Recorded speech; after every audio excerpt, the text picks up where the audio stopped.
say this is not your fault. So let's just see who's more effective at killing. You or me? When my love said Le peuple hébreu, au moment où le livre de l'Exode s'ouvre, est dans une situation économique et politique absolument déplorable. Pourtant, quelques siècles auparavant, ce peuple avait migré vers l'Égypte, avait été accueilli à bras ouverts, parce qu'un des leurs, Joseph, avait su sauver l'Égypte de la famine. Il avait su prévoir que les mauvais jours arrivaient. Il avait su organiser en conséquence les greniers à blé et ainsi de suite. Donc, on avait un statut social très élevé, on était bien reçu, on était adulé. Et évidemment, il y avait une tradition qui se perpétuait en Égypte de respecter ce peuple. Sauf que, lorsque le livre de l'Exode commence, on dit « Survint un pharaon qui ne connaissait pas Joseph ». C'est un peu ironique parce qu'un pharaon, normalement, ça savait tout. Voilà un ignorant pharaon, un ignorant au pouvoir. Et cet ignorant-là va constater que ce peuple très nombreux, si nombreux, pouvait être une force économique redoutable entre ses mains. Donc, de là vient l'esclavage, et de là vient le fait que cette main-d'œuvre était très utile pour les Égyptiens. Ils en avaient besoin parce qu'ils étaient une société agricole, très évoluée, mais quand même, qui requérait énormément de bras. Et pour les grandes constructions des villes pharaoniques, il semblerait que c'était une main-d'œuvre qui était très intéressante. On leur faisait faire des briques. Alors, toujours est-il que lorsque l'Exode commence, ça va très mal.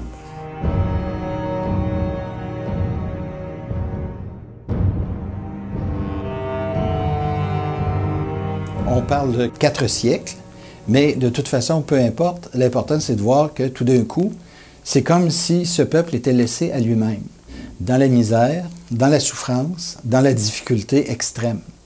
Et c'est là qu'arrive le Dieu des Hébreux, dont on dit dans l'Exode ceci: « J'ai vu, j'ai entendu la misère de mon peuple. » Dieu est quelqu'un qui perçoit, il voit, il entend. Et à partir de ça, il bâtit sa stratégie. Et sa stratégie, ça va être d'affronter directement Pharaon. Pharaon qui était comme un dieu vivant pour les Égyptiens. Pharaon qui était l'omniscient et l'omnipotent.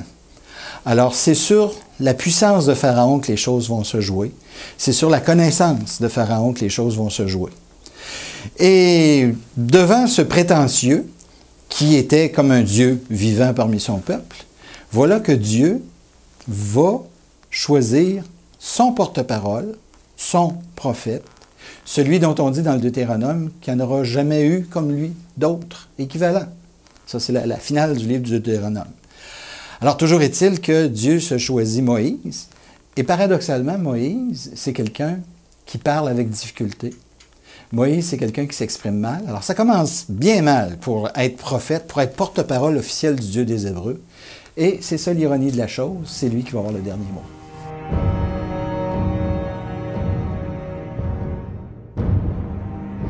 L'élément déclencheur, c'est simplement que Dieu envoie son porte-parole pour dire à Pharaon, « Tu laisses mon peuple sortir. » Et Pharaon dit, « Pas du tout, parce que moi j'en ai besoin pour des choses très pratiques et très économiques et très lucratives, et il n'y en est pas question. » Alors là commence une escalade, et c'est fascinant de voir que l'escalade se joue sur le terrain religieux. Nous autres, on voit des grenouilles, on voit des thons, on voit des ulcères, on voit du sang, mais il y a un langage religieux derrière tout ça. Parce que d'abord, au chapitre 7 de l'Exode, si ma mémoire est bonne, Dieu dit de Moïse, « Je ferai de toi un Dieu pour Pharaon. » Autrement dit, tu vas aller l'affronter sur le terrain religieux.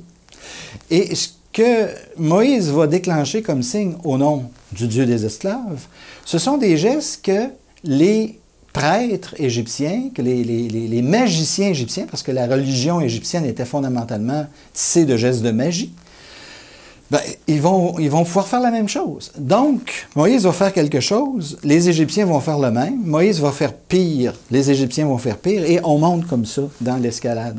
Jusqu'au moment où cela conduit vraiment à la fermeture totale du cœur de Pharaon. Et c'est lorsqu'il reçoit, je dirais, le coup de poing en plein front de la mort des premiers-nés, Partout dans l'Égypte, y compris dans la maison de Pharaon, les premiers-nés qui étaient tellement valorisés sont, excusez le jeu de mots, fauchés. Alors, toujours est-il que là, Pharaon dit « Allez-vous-en ». Bon. Mais c'est une erreur. Et il en revient vite de son erreur parce qu'il mesure la profondeur du chaos économique qu'il vient de créer. D'autant plus que les Hébreux, eux autres, avaient soudoyé leurs voisins égyptiens pour leur soutirer toutes sortes de belles choses en or, en argent, en disant qu'ils allaient rendre un culte à leur Dieu au désert.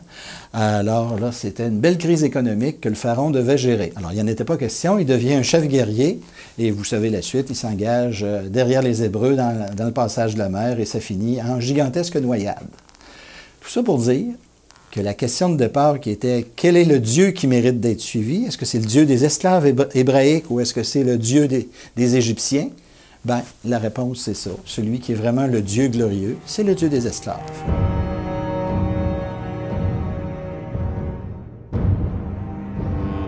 Oui, je dirais que Moïse est plusieurs choses dans le livre de l'Exode.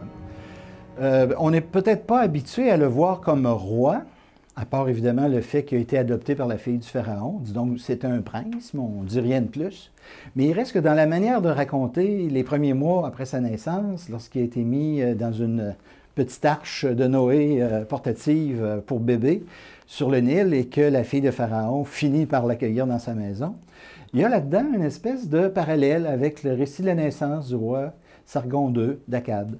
Alors donc, c'est d'une façon pour l'époque, une façon culturelle de parler de naissance royale. Mais, comme je le disais tout à l'heure, c'est surtout un prophète. Je pense que ce qui a vraiment été la marque de commerce de Moïse, c'était d'être un porte-parole pour Dieu.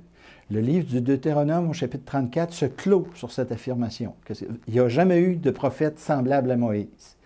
Et dans le Nouveau Testament, lorsque, par exemple, Saint Pierre va faire ses grands discours à Jérusalem après la résurrection, il va revenir là-dessus, sur cette affirmation que pourtant, il y avait une promesse qui disait qu'un jour, il y aurait quelqu'un qui continuerait l'œuvre de Moïse et qui serait comme Moïse, un excellent porte-parole. Et nous autres, on le sait, c'est Jésus. Alors donc, cette thématique du prophète me semble être dominante.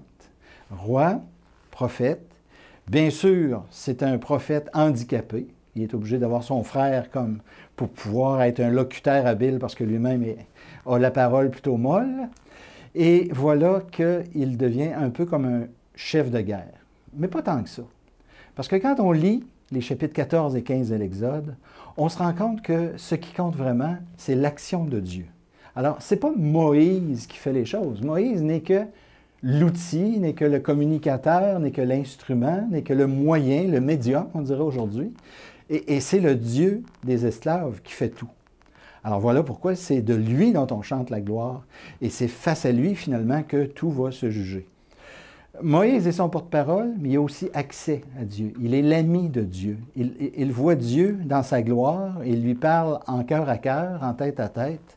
C'est quelque chose d'absolument exceptionnel.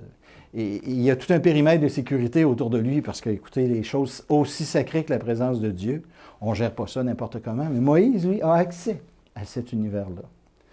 Donc, c'est un peu paradoxal de voir que Moïse, ça va être aussi quelqu'un de la génération de ceux qui sont sortis d'Égypte et donc qui n'entreront pas en terre promise.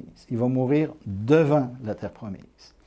Et je dirais que Moïse aussi a un curriculum vitae très bien organisé. Parce que quand on regarde dans le livre de l'Exode, on voit que ça marche par bloc de 40 ans.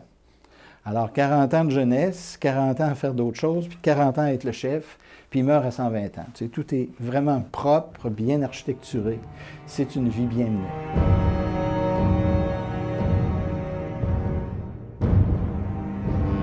Moi, je serais porté à dire que dans le livre de l'Exode, dans la Bible, on est devant une résistance. On résiste face à Moïse. On ne veut pas le reconnaître comme chef. On ne veut pas le reconnaître comme juge. Hein, quand à un moment donné, il tue un Égyptien qui maltraitait un autre Hébreu, il se fait attaquer par les Hébreux qui lui disent « Mais t'es qui, toi? Tu te prends pour qui? Qui t'a établi sur nous, chef et juge? » Et justement, c'est là que le joyeux paradoxe de l'histoire, c'est que ça va devenir évident dans le reste du livre que c'est Dieu qui l'a établi à ces positions-là et que c'est lui qui doit être suivi.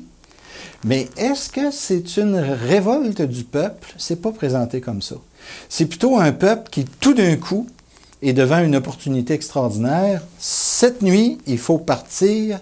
Vous vous faites du pain qui n'a même pas le temps de lever. On s'en va.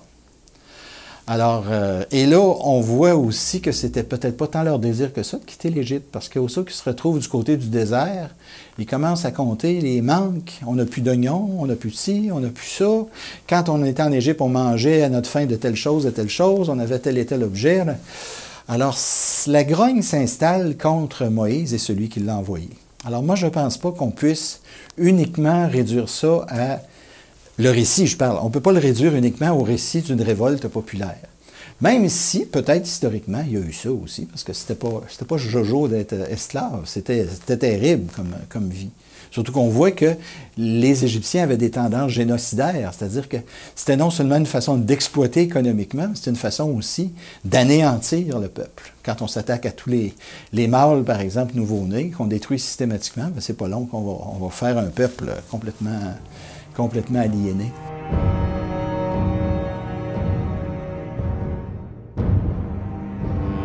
Moi, je dirais, le message en mots d'aujourd'hui, c'est « Méfiez-vous donc des apparences ». Parce que vous avez un porte-parole de Dieu qui a l'air de rien, et pourtant, il a du souffle, il mène le peuple très, très, très loin, et vraiment ailleurs. Et au-delà de toutes les apparences, il est vraiment le choix de Dieu pour cette œuvre extraordinaire. Alors moi, je pense que le personnage de Moïse est vraiment un personnage polyvalent, hein? En plus d'être un chef, en plus d'avoir une naissance digne d'un roi, en plus d'être un prophète, il va devenir un juge pour le peuple, il va devenir un organisateur aussi pour la justice dans son peuple, il va devenir quasiment, on pourrait dire, logisticien en chef. Il y a plein de rôles qu'il va jouer. Alors, je serais porté à dire que le livre de l'Exode, c'est vraiment, avec Dieu, il y a des surprises et la vie est intéressante parce que la vie est plus forte que tout, même les prétentieux comme Pharaon.